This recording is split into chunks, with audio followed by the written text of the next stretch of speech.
Welcome back to our third part of Indus valley civilisation. पहले के दो parts में हमने जो भी पढ़ा है उसके आगे का अब हम जानेंगे evidence of Harappan contact with distance line. अभी तक हमने वहाँ के एग्रीकल्चर के बारे में, वहाँ की बिल्डिंग्स के बारे में, आर्किटेक्ट, ड्रेन, इन सब के बारे में पढ़ा था। ठीक है, सील के बारे में पढ़ा था। अब हम उसके आगे का एविडेंस के बारे में पढ़ना स्टार्ट करते हैं।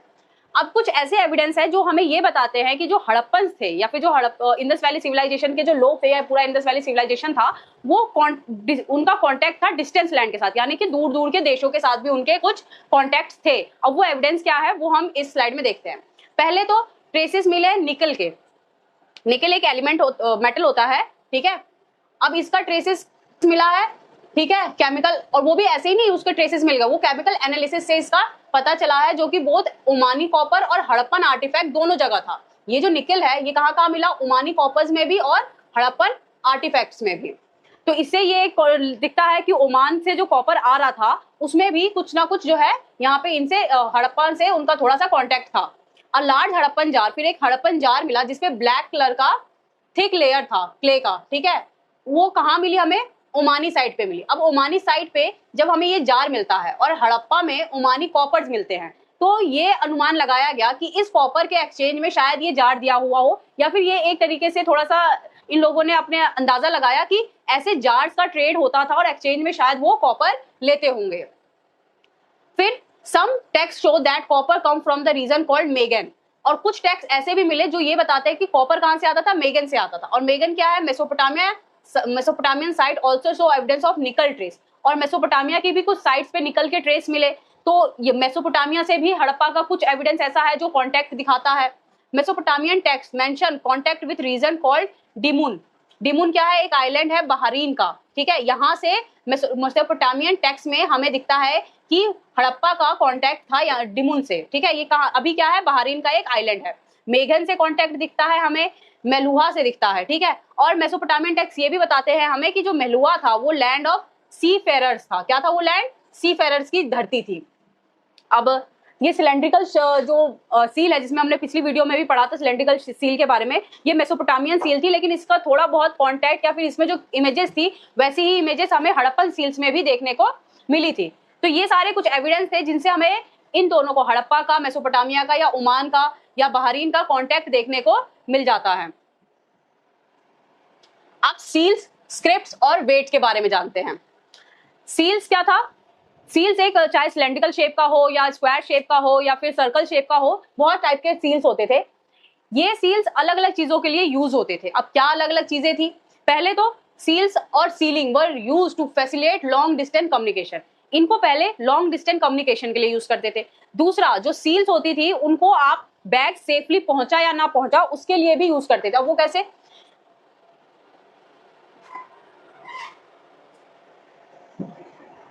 When a bag of goods was sent from one place to another, जब बैग ऑफ गुड्स को एक जगह से दूसरी जगह भेजा जाता था, कोई भी सामान को बोरे में जब वो भेज रहे थे, बैग्स में बना के भेज रहे थे, तो वो क्या करते थे, उसका जो मुंह होता था, बैग का जो ओपनिंग होती थी, उसको वो रस्सी से अच्छे से बांध देते थे, नॉट से, और उस नॉट पे एक साइड पे वो गीली मिट्टी लगा के उस पे सील का इंप्रेशन बना देते थे।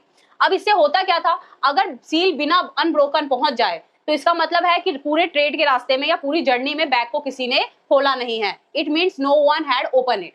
The seal also show who had sent it. अब जो सील होता था ये शो करता था कि किसने इसको भेजा है। जो यहाँ पे सील पे एनिमल्स बने होते थे, जो लोग पढ़ नहीं सकते थे उनके लिए ये एनिमल्स का हो जाता था कि इन एनिमल्स से वो लोग पता कर ले कि ये सील्स आई कहाँ से है। जो पढ़ सकते थे उनके लिए यहाँ पे कुछ कैरेक्टर्स भी लिखे होते थे, ठीक है। तो इन चीजों से ये पता चल जाता था कि सील भेजा किसने है। सील बना होता था स्टोन से, कॉल्ड स्टेटाइल, और ये सील जो है एनिमल मोटिव्स होते थे इसमें, मतलब symbol use for Harappan on seals by Harappan on seals, और साइंस फ्रॉम द स्क्रिप्ट्स। ये हो गए एनिमल मोटिव्स और ये हो गए साइंस फ्रॉम स्क्रिप्ट। जो सिलेंड्रिकल सील है जो मेसोपोटामिया में मिली थी, found in Mesopotamia, had a humped bull. Humped bull यहाँ पे इसमें मिली थी, ठीक है, सील में। और ये बताता है कि ये जो हम्प्ड बुल था इसका कनेक्शन जो है कहाँ से था, इंडस रीजन से था। तो ये सिलेंड्रिकल सील भी एक एविडेंस बन जाती है कि मेसोपोटामिया और हड़प्पा का भी आपस में ट्रेड का रिलेशन था या रहा होगा। The round Persian seal found in Bahrain sometime carries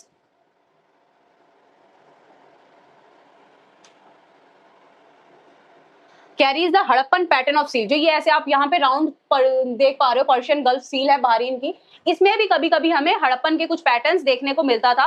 तो इससे भी ये एविडेंस मिल जाता था कि हड़प्पन का शायद बहरीन के साथ भी कनेक्शन रहा होगा।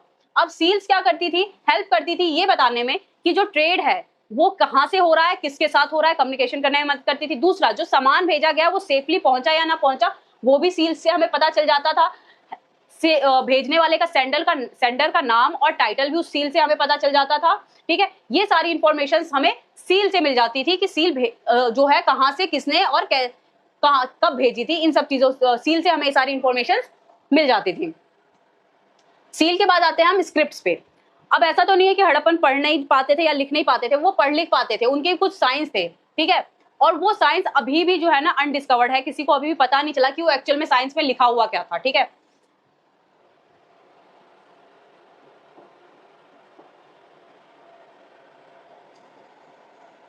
Harappan seal usually has written information probably having the name and title of the owners. जो सील्स होती थी उस पर जो रिटन इन्फॉर्मेशन होती थी वो क्या होती थी, माना जाता है कि वो शायद से नाम और टाइटल होगा किसका, ओनर का, जिसने भी वो चीज भेजी है या वो जहां की भी वो सील है उसका नाम और टाइटल होगा। Harappan script was very difficult to understand. Scholar have suggest that the motif generally an animal conveyed a meaning to those who could not read। अब जो स्कॉलर्स है वो उनका ये मानना है कि जो ये एनिमल्स के पिक्चर्स जो बने होते थे सील पे, ये उन लोगों के लिए होता था जो पढ़ नहीं पाते हैं, क्योंकि जो हड़प्पन स्क्रिप्ट थी वो बहुत मुश्किल थी समझने के लिए। तो जो लोग पढ़ नहीं पाते उनके लिए भी उन्होंने क्या किया था, एनिमल्स के उसमें सिंबल्स बना दिए थे कि उससे भी वो उसको पहचान कर सके। Most inscription was short and the longest contain the 26 sign.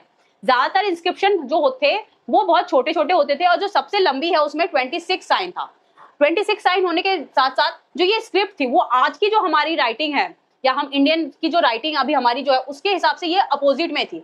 हम क्या कर रहे हैं, हम लेफ्ट टू राइट पढ़ रहे हैं। ठीक है, हम यहाँ ये हमारा लेफ्ट हैंड है, हम लेफ्ट टू राइट पढ़ते भी है, लेफ्ट टू राइट हम लिखते भी है। लेकिन जो स्क्रिप्ट होती थी ये राइट टू लेफ्ट लिखी हुई थी, मतलब इस साइड से वो लिखना शुरू करते थे, इधर की डायरेक्शन में उनका स्क्रिप्ट लिखा जाता था। पहले राइट में लिखते थे और राइट से वो लेफ्ट की तरफ मूव करते जाते थे।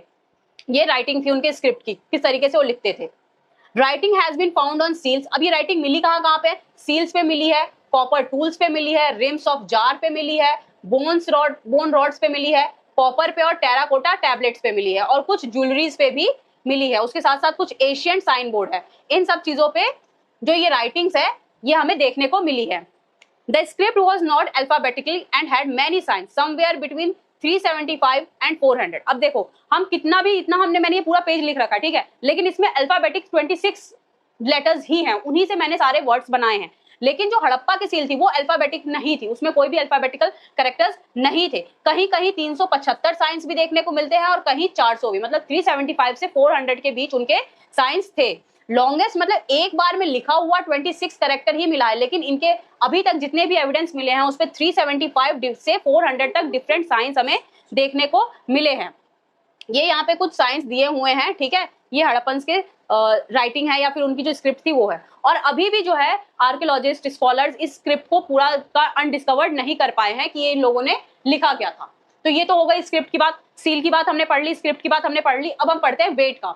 वेट, अब इतना ज्यादा ट्रेड हो रहा था, इतना बड़ा सिविलाइजेशन था, तो वेट तो कहीं ना कहीं होगा। अगर उनको बार्टर सिस्टम भी करना है तो भी वेट का थोड़ा बहुत यूज तो होता ही होगा। Exchange were regulate by the precise system of weight. जो एक्सचेंज होता था वो कौन से सिस्टम से था, वेट के सिस्टम से था। और ये जो वेट होते थे वो यूजुअली बनते थे क्यूबिक स्टोन से, जिन्हें कहते थे चैरेट। ठीक है, इस स्टोन से ये वेट बने हुए होते थे। अब वेट बनते कैसे थे, जो छोटे वेट होते थे, जो बाइनरी वेट है, वो छोटे वेट जो होते थे वो बनते थे एक का डबल 2, 2 का डबल 4, 4 का डबल 8, 8 का डबल 16, 16 का 32, मतलब 1 का डबल 2, 2 का 4, 4 का 8, 8 का 16 और 16 का 32। ऐसे करके वो लोअर डोमिनेशंस बनाते थे, छोटे छोटे वेट्स बनाते थे। अब छोटे वेट्स किसके लिए होते थे, ज्वेलरीज को और ब्रीड को वेट करने के लिए होते थे। फिर उनके पास जो हायर वेट थे उसमें वो लोग डेसिमल सिस्टम यूज करते थे, 160 का, 200 का, 320 का, 640 का वेट भी वो लोग यूज करते थे जब बड़ा बड़ा सामान के लिए यूज किया जाता था। Metal scale pan has been also found, मतलब ये तराजू भी उन हड़प्पा वालों के पास मिला है। ठीक है, the local weight followed the Harappan standard. अब जो डिलमुन था ये एक लॉन्ग डिस्टेंस ट्रेड में हमने अभी डिलमुन जगह का नाम पढ़ा था, ठीक है। तो जो डिलमुन था वहां पे भी हड़प्पन के जो है वेट्स मिले हैं, तो इससे ये पता चलता है कि डिलमुन के साथ काफी ज्यादा ट्रेडिंग के कनेक्शंस थे हड़प्पन के। अब यहाँ पे सील, स्क्रिप्ट, एविडेंस और वेट के बारे में अगर हमने पढ़ लिया तो उसके बाद हम जानते हैं social and economic difference in Harappan civilisation. जब इतना सारा ट्रेड हो रहा था, इतने सारे सिविलाइजेशन बने थे, तो सारी चीजें सबके लिए इक्वल ही थी या डिफरेंट था, ये जानना भी बहुत जरूरी हो जाता। अगर इक्वली था तो उसका क्या एविडेंस मिला, और डिफरेंट थे तो उसके क्या एविडेंस मिले, वो अभी हम जानते हैं। तो सबसे ज्यादा क्योंकि आर्कियोलॉजिकल साइट थी तो ज्यादातर चीजें खुदाई से ही मिली होंगी। अब खुदाई में कुछ जो है, जो गड़े हुए लोग होते हैं, गड़े हुए लोग यानी कि जो डेड बॉडीज को दफना दिया जाता था, वो मिली थी। अब उन डेड बॉडीज से भी बहुत सारी इंफॉर्मेशन आर्कियोलॉजिस्ट को मिली। अब वो क्या क्या इंफॉर्मेशन थी? द डेड वर जनरली लाइड इन अ पिट, एक पिट में जो है डेड को लिटाया जाता था। There were difference in the way burial pit were build, जो दफनाने की जो पिट होती थी उसमें बहुत सारा डिफरेंट तरीका दिखाया कि हर इंसान को सेम तरीके से नहीं दफनाया जाता था। In some cases, the empty space were lined with brick. कुछ जगहों पे जो खाली जगह थी उनमें सिर्फ ईंटें होती थी, और कुछ जगहों पे उनके साथ जो ग्रेव है उसमें हमें पोर्ट्रीज और ऑर्नामेंट्स भी देखने को मिलता था। और ये इसलिए दफना दिए जाते थे डेड बॉडीज के साथ कि उस टाइम की मान्यता थी कि वो लोग आफ्टर लाइफ में इन सब चीजों को यूज करेंगे। कुछ ऐसे भी पिट्स थे, ग्रेव्स थे जिसमें ज्वेलरीज भी मिली थी, चाहे वो मैन का हो या फिर वुमेन का ग्रेव, वो दोनों में ज्वेलरीज देखने को मिली थी। अब देखो, कुछ ऐसे थे जिसमें सिर्फ ईंटें थी, कुछ थे जहां पोर्ट्रीज और ऑर्नामेंट था, कुछ थे जहां पे ज्वेलरीज भी थी। अब अलग अलग सिस्टम से लोगों को दफनाया जा रहा था, तो इससे जो है आर्कियोलॉजिस्ट ने अनुमान लगाया कि ये जो दफनाने की जो प्रक्रिया अलग अलग यूज की है, तो शायद से इन लोगों का सोशल स्टेटस भी अलग अलग ही रहा होगा। An ornament consisting the 3 shell rings, jasper, a kind of semi-precious stone breed, and many micro breeds were found near the skull of a male from Harappa. एक मेल का जो ग्रेव था उसमें से 3 शेल रिंग्स मिली, ठीक है, जो कि एक सेमी प्रीशियस स्टोन जैस्पर से बना होगा, ठीक है। ब्रीड मिली, माइक्रो ब्रीड्स भी मिली, और कहाँ मिली? स्कल के पास, मतलब हेड के पास ये सारी चीजें मिली। एक मेल के स्कल के पास से मिली है, कहाँ पे? हड़प्पा में। The dead were also buried with the copper mirror, कुछ डेड ऐसे भी थे जिनको दफनाने के साथ साथ उनके साथ कॉपर मिरर्स भी दफनाए जा रहे थे।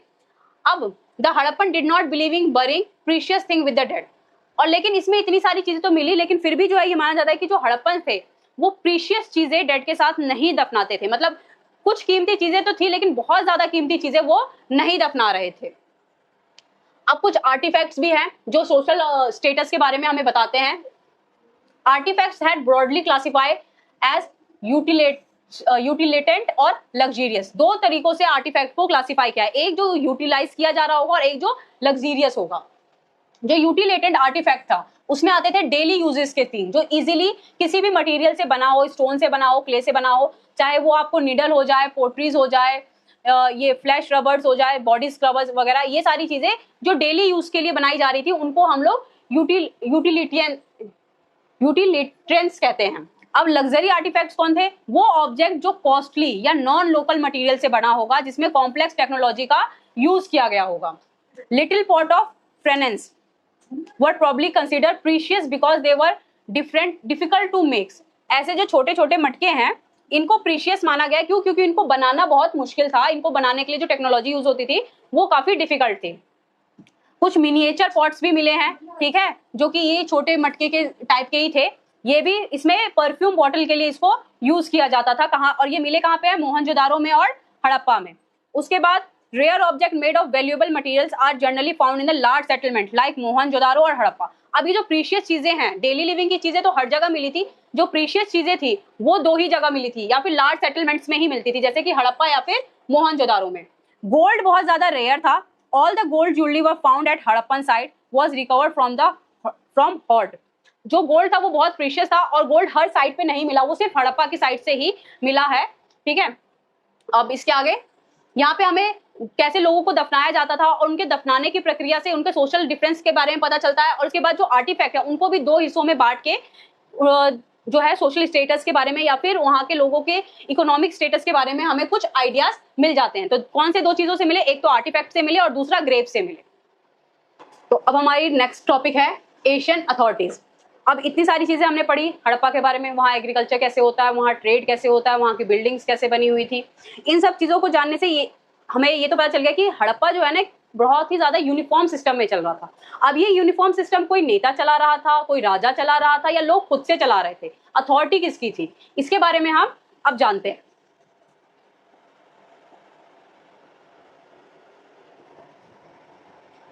देयर वॉज अ यूनिफॉर्मेलिटीज, जैसे मैंने अभी कहा कि हड़प्पा में जो है बहुत ज्यादा यूनिफॉर्म सिस्टम था। किस किस चीजों में यूनिफॉर्मेलिटीज थी? आर्टिफैक्ट में, जैसे कि जो पोर्ट्रीज थी उनमें, सील्स में, वेट बनाने में, ब्रिक्स बनाने में, पूरे के पूरे सिविलाइजेशन में, सिर्फ हड़प्पा में या मोहनजोदारो में नहीं, पूरे सिविलाइजेशन में बहुत ज्यादा यूनिफॉर्म सिस्टम से ये सारी चीजें बनाई जाती थी। तो इन सब चीजों से जो है ना एक this indicate that the complex decision was taken and implemented in the Harappan society. तो इससे ना कहीं ये इंडिकेट होता है कि जो कॉम्प्लेक्स डिसीजन होते थे कि सील्स किस तरीके से बनेंगे, वेट किस तरीके से बनेगा, ब्रिक कैसे बनाने हैं, या पोर्ट्रीज कैसी बनानी है, ये सारी चीजें ना किसी ने एक ने डिसीजन ले रखी थी या किसी ने मिलकर डिसीजन ली थी और उसको पूरे हड़प्पा सोसाइटी पे इम्प्लीमेंट किया गया था। पैलेस एंड किंग, अब कुछ ना अवशेष ऐसे भी मिले हैं जो किंग की तरफ भी इंडिकेट करते हैं कि हड़प्पा में किंग्स भी थे। अब वो है क्या? एक बहुत बड़ी एक लार्ज बिल्डिंग फाउंड हुई थी, कहाँ पे? मोहनजोदारो में, ठीक है, जिसको नाम दिया पैलेस। अब ये इसका कहीं पे भी है ना ऐसा कोई प्रूफ 100% नहीं मिला कि ये पैलेस ही था, बट ये क्योंकि बाकी बिल्डिंग से बहुत ज्यादा बड़ी थी तो आर्कियोलॉजिस्ट ने अपने में ही ऐसा सोचा कि शायद ये राजा का घर होगा, शायद ये पैलेस होगा। उसके बाद एक स्टोन स्टैचू मिलता है, ठीक है, ये है वो स्टोन स्टैचू। ये स्टैचू मिलता है और was recognise and continue to be known as a priest king, और आज भी इसको प्रिस्ट किंग के नाम से ही जाना जाता है। अब प्रिस्ट किंग ही क्यों? क्योंकि एक ऐसा ही स्टैचू या फिर एक ऐसा ही कैरेक्टर सिमिलर जो है ना मेसोपोटामिया की भी हिस्ट्री में हमें देखने को मिला था, जिसको प्रिस्ट किंग के नाम से जाना जाता था वहां पे भी, तो इसे हड़प्पा का प्रिस्ट किंग माना गया। That is why they think it is similar to the one they have found in the Indus region, और वो इंडस मेसोपोटामिया और इंडस रीजन का बहुत ज्यादा वो सिमिलर दिख रहा है। According to some archaeologist Harappan society had no rulers, कुछ आर्कोलॉजिस्ट का ये मानना है कि हड़प्पन सोसाइटी में कोई भी रूलर नहीं था। एवरीबडी इंजॉय इक्वल स्टेटस, हर इंसान इक्वल स्टेटस इंजॉय कर रहा था। लेकिन कुछ ऐसे भी ये सजेस्ट करते थे there was separate rulers for different cities like Mohenjodaro and Harappa. कुछ आर्कियोलॉजिस्ट ऐसे हैं जो ये मानते हैं कि मोहनजोदारो के लिए अलग राजा था, हड़प्पा के लिए अलग राजा था, जैसे डिफरेंट सिटी है उन सिटीज के लिए अलग अलग राजा थे। Some people believe there were only one state, कुछ लोग ऐसे थे जो मानते थे कि हड़प्पा में सिर्फ एक ही स्टेट है, मतलब कोई एक ही अथॉरिटी है जो पूरा का पूरा सिविलाइजेशन को कंट्रोल करता है। और वो ये ऐसा क्यों मानते थे? जैसे कि मैंने स्टार्टिंग में बोला कि जो पोर्ट्रीज थी, सील्स थे, वेट थे, ब्रिक, ये सारे के सारे क्या थे? इनमें बहुत ज्यादा यूनिफॉर्मेलिटी थी। और वैसा ही क्या था? Similarities in artefact, the presence of plan settlement, जो सेटलमेंट था वो बहुत ज्यादा प्लान था कि लोअर टाउन कैसे बनेंगे, सिटाडल्स कैसा होगा, लोगों के घर कैसे होंगे, वो सारी चीजें प्लान कर रखी थी इस वजह से भी। और यूनिफॉर्म साइज के ब्रिक्स, ईंटें भी सब जगह एक जैसी ही थी। And the location of settlement near the raw material, और जो लोकेशन था उसको कहाँ सेटल किया था, जो सेटलमेंट थी उसकी लोकेशन हमेशा नियर रॉ मटेरियल, जहां से रॉ मटेरियल मिल सके वहां पे शहरों को बसाया गया था। तो ये सारी जो चीजें थी वो किसी ने एक ने ही डिसीजन ली होगी, शायद इस वजह से ये सारी चीजें थी। तो ये कुछ लोगों का मानना था। तो तीन हाइपोथेसिस हमें देखने को मिलते हैं। एक क्या था कि यहाँ पे कोई रूलर नहीं है, सब इक्वल स्टेटस एंजॉय कर रहे हैं। एक कि मोहनजोदारो और हड़प्पा जैसे शहरों में अलग अलग राजा थे, इनके अलग अलग रूलर थे। और तीसरा ये कि यहाँ पे पूरे के पूरे इंडस वैली सिविलाइजेशन में, चाहे वो हड़प्पा हो, मोहनजोदारो हो, लोथल हो, सब में एक ही कोई था, ओनली वन स्टेट था, ठीक है, क्योंकि यहाँ की हर चीजें बहुत ज्यादा प्लान करी हुई थी। According to some historians Harappan practice some sort of democratic system, कुछ हिस्टोरियंस तो ये भी मानते हैं कि हड़प्पा वाले कुछ टाइप का, मतलब लगभग डेमोक्रेसी जैसा सिस्टम हड़प्पा में भी मौजूद था। अब वो किस वजह से? कि इनके पास इक्वल स्टेटस था, सारी चीजें यूनिफॉर्म थी, मतलब ब्रिक्स, आर्टिफैक्ट के सारे यूनिफॉर्म थे, प्लान सेटलमेंट था। तो ये सारी चीजें कुछ एशियंट अथॉरिटीज के बारे में हमें यहाँ से इंफॉर्मेशन मिलती है, या फिर हड़प्पा की अथॉरिटीज के बारे में हमें यहाँ से इंफॉर्मेशन मिलती है। अब अगला है एंड ऑफ हड़प्पन सिविलाइजेशन। अब हमने हड़प्पा के बारे में सब कुछ जान लिया, हड़प्पा कैसे स्टार्ट हुआ, हड़प्पा में खेती कैसे शुरू हुई, किन किन चीजों की खेती हो रही थी, वहां पे ट्रेड कैसे शुरू हुआ, कहाँ कहाँ से ट्रेड होता था, रॉ मटेरियल कहाँ से आते थे, कौन से मेन शहर थे जहाँ पे अलग अलग आर्टिफैक्ट्स बनते थे या अलग अलग मटेरियल की ज्वेलरीज बनती थी। तो इन सब चीजों के बाद अब हड़प्पा का एंड कैसे हुआ, क्योंकि अगर एंड नहीं होता तो आज भी हड़प्पा चलता हुआ ही हमें दिखता, हम भी वहीं के लोग होते। तो अगर वो चीज सिस्टम खत्म हुआ तो वो सिस्टम खत्म कैसे हुआ और कब हुआ, उसके बारे में अब हम थोड़ा सा जान लेते हैं। By 1800 BCE, 1800 BCE, most of the mature Harappan site, हमने स्टार्टिंग में ही हड़प्पा को 3 हिस्सों में बांटा है, ये 3 फेजेस में बटा हुआ था, वो पढ़ा था। तो जो मेच्योर हड़प्पा का था, यार जो थर्ड फेज था, side in region such as Cholistan had been abandoned, completely left, उसको छोड़ दिया गया, मतलब वो पूरी तरीके से खत्म हो गया ऐसे कुछ शहर। क्यों? क्योंकि जो है ना न्यू सेटलमेंट्स होने लगे, कहाँ पे? गुजरात, हरियाणा और वेस्टर्न उत्तर प्रदेश में, मतलब इंडस से लोग गंगेटिक प्लेन्स की तरफ आने लग गए, न्यू सेटलमेंट्स इस साइड होने लग गए। तो हड़प्पा की जो पुरानी साइट्स थी उनको पूरी तरीके से लोगों ने छोड़ दिया। House construction technology start becoming worse, अभी तक जितना हमने पढ़ा कि उसका आर्किटेक्ट इतना अच्छा था, वो धीरे धीरे खराब होने लग गया। Large public structure were no longer made, जैसे ग्रेट बाथ जैसे स्ट्रक्चर्स अब दोबारा बनाए नहीं जाने लगे, वो सारी चीजें अब खत्म होने लग गई। Overall artefacts and settlement indicate a rural lifestyle, उसके बाद के जो आर्टिफैक्ट्स मिले और जो सेटलमेंट्स मिले वो ना रूरल लाइफस्टाइल को शो करते हैं। हड़प्पा रूरल लाइफस्टाइल नहीं था, हड़प्पा एक अर्बन सिटी का प्लान था पूरा का पूरा। तो उसके बाद जो हमें मैच्योर हड़प्पा के बाद हमें रूरल लाइफस्टाइल देखने को मिलती है, which is known as late Harappan और सक्सेसर कल्चर, मतलब हड़प्पा का जो सक्सेसर कल्चर था वो हमें रूरल लाइफस्टाइल में देखने को मिलता है। इसके अलावा एंड ऑफ हड़प्पन सिविलाइजेशन के कुछ बहुत बड़े कारण हैं, वो है क्लाइमेट चेंज, जो कि एग्रीकल्चर पे इफेक्ट करता था, लोगों के लाइवलीहुड पे इफेक्ट करता था, तो लोग एक जगह से दूसरी जगह शिफ्ट हो गए। डिफॉरेस्टाइजेशन, क्योंकि पॉपुलेशन बढ़ने लग गई, लोग जंगल काटने लग गए, उसकी वजह से डिफॉरेस्टेशन होने लग गया, लॉस ऑफ वेजिटेशन हो गया, तो इसकी वजह से भी लोगों के जो सिविलाइजेशन था वो खत्म होने लग गया। Excessive flood, shifting and drying of the river, river का शिफ्ट होना या रिवर में बहुत ज्यादा बाढ़ आ जाना, रिवर का सूख जाना, इन सब की वजह से भी हड़प्पन की जो सिटीज थी वो दूसरी साइड न्यू सेटलमेंट्स होने लग गई। और एक सबसे important, over use of the landscape cause environmental stress. Over use मतलब जो जमीन थी जिसपे वो लोग रहते थे उसका वो लोग बहुत ज्यादा यूज करने लग गए, ओवर यूज करने लग गए, उसकी वजह से भी इनका जो पूरा सिविलाइजेशन था वो खत्म होने की कगार पे आ गया। अब धीरे धीरे इसमें बहुत सारे ट्रांजेक्शन होने लग गए, जो बड़े हड़प्पन सिटीज हुआ करते थे वो छोटे छोटे स्मॉल विलेजेस में, न्यू एरियाज में शिफ्ट होने लग गए, और ये चेंजेस आए थे 1900 BCE के बाद, बहुत सारे चेंजेस आने लग गए। Important Harappan items like weight, seal and special beads disappear होने लग गए। Writing, long distance trade and specialised craft also come to end, writing, trade और जो स्पेशलाइज्ड क्राफ्ट था वो भी खत्म होने लग गया। जो हाउस कंस्ट्रक्शन टेक्नोलॉजी थी वो भी बहुत खराब होने लग गई, पब्लिक स्ट्रक्चर्स भी नहीं बनते थे अब। तो इन सब रीजंस की वजह से धीरे धीरे करके हड़प्पा पूरा का पूरा खत्म हो गया। जो एक इतनी बड़ी सिविलाइजेशन जिसके बारे में हमने अभी इतना सारा पढ़ा, वो सिविलाइजेशन धीरे धीरे पूरा का पूरा समाप्त हो गया। अब एविडेंस ऑफ इन्वेशन, अब कुछ जो खत्म हुआ उसके कुछ इन्वायरमेंटल रीजंस तो हमने पढ़ लिया और खत्म क्या क्या हुआ ये पढ़ लिया, लेकिन रीजन क्या थे, मेन रीजन क्या था हड़प्पा के खत्म होने का, ये किसी को नहीं पता। तो कुछ लोगों का मानना है कि शायद बहुत बाहर से लोगों ने आके हमला किया होगा हड़प्पा पे, मैसिव किलिंग हुई होगी, तो शायद उस वजह से हड़प्पा खत्म होने लग गया। Initial massacre hypothesis, massive killing की कुछ एक हाइपोथेसिस है। हाइपोथेसिस मतलब लोगों ने, जो आर्कियोलॉजिस्ट है या जो स्कॉलर्स है, उन्होंने अपनी कुछ एक थ्योरी दी थी जो पूरी तरीके से सच नहीं है, लेकिन कुछ ऐसा हो भी सकता है, ठीक है। तो ये मैसिव किलिंग का था, ठीक है, कि आर्कियोलॉजिस्ट को बहुत सारे स्केलेटन्स मिले, एक डेडमैन लेन मिला, जो किसने खोजा था, बाय जॉन मार्शल, ये एक आर्कियोलॉजिस्ट थे, इन्होंने खोजा था 1931 में, यहाँ पे थोड़ा सा मिसप्रिंट है, 1931 में इन्होंने खोजा था, जिसमें उन्हें बहुत ज्यादा लोगों की जो है स्केलेटन्स मिले थे, तो उन्होंने माना था कि ये एक बहुत ज्यादा वायलेंट एंड हुआ था हड़प्पन सिविलाइजेशन का, ये इससे ये एक थ्योरी आई थी, ठीक है। अब ये थ्योरी सच है नहीं है इसका कोई प्रूफ नहीं है, बट ये एक हाइपोथेसिस है।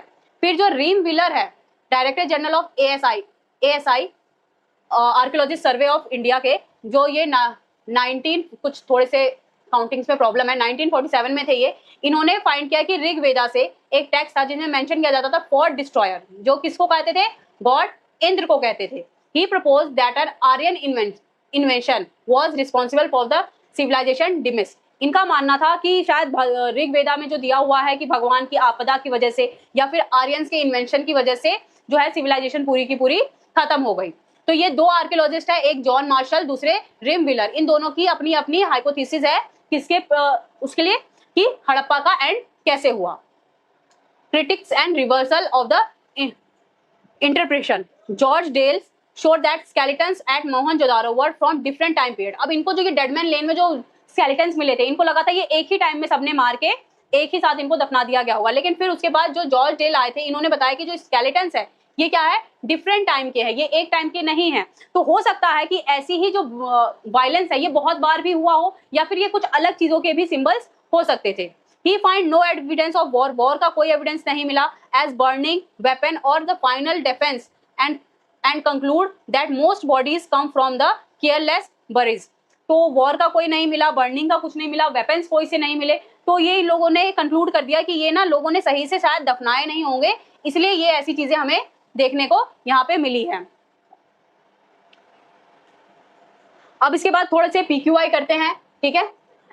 यहाँ पे दिया हुआ है which civilisation refer to the Harappan region as Meluha. ये जो मेलुला के बारे में अभी हमने पढ़ा, ये हमें कहाँ से मिला था, ये हमें मेसोपोटामिया से मिला था, ठीक है। कहाँ से मिला था, मेसोपोटामिया से मिला था। यहाँ इसके रिकॉर्ड मिले थे जो कि हड़प्पन सिविलाइजेशन में लॉन्ग डिस्टेंस ट्रेडिंग करने टाइम पे हमने उस टॉपिक में हमने इसको पढ़ा था। फिर दूसरा है which Harappan site is consider the most important ports for oversea trade.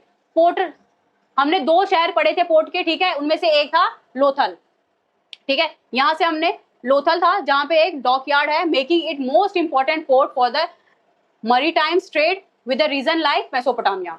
तो समुद्र से ट्रेड का जो मेन पोर्ट था या फिर मेन सिटी था वो कौन सा था, लोथल था, और लोथल पोर्ट सिटीज में से भी एक था। उसके बाद थर्ड क्वेश्चन है which of the following is the strongest archaeological evidence of Harappan trade with Mesopotamia. Mesopotamia के साथ कौन सा स्ट्रॉन्गेस्ट ट्रेड एविडेंस हमें मिला था। हमें जो सिलेंड्रिकल सील मिली थी हड़प्पा से, और जो मेसोपोटामिया से जो हड़प्पन सील्स की तरह ही दिख रही थी, तो वो उनका सबसे स्ट्रॉन्गेस्ट मटेरियल या फिर एविडेंस माना जाएगा ट्रेड का। क्या था, Harappan seals found in Mesopotamia, ठीक है। ये स्ट्रॉन्गेस्ट एविडेंस था कि मेसोपोटामिया में और हड़प्पा में ट्रेड होता था। Which ancient region was famous as a trading centre between Mesopotamia and Harappa. इन दोनों के बीच का ट्रेडिंग सेंटर कौन सा था, तो वो था डिलमुन। और डिलमुन क्या है, अभी मॉडर्न में बहरीन का एक आइलैंड है, ठीक है। ये एक इंपॉर्टेंट सेंटर की तरह काम करता था, जो किसको कनेक्ट करता था, हड़प्पा को और मोहनजोदारो को, सॉरी मेसोपोटामिया को। अब ये क्वेश्चन है which material was commonly export from the Harappa. इसका आंसर आपको कमेंट में लिखना है, ठीक है।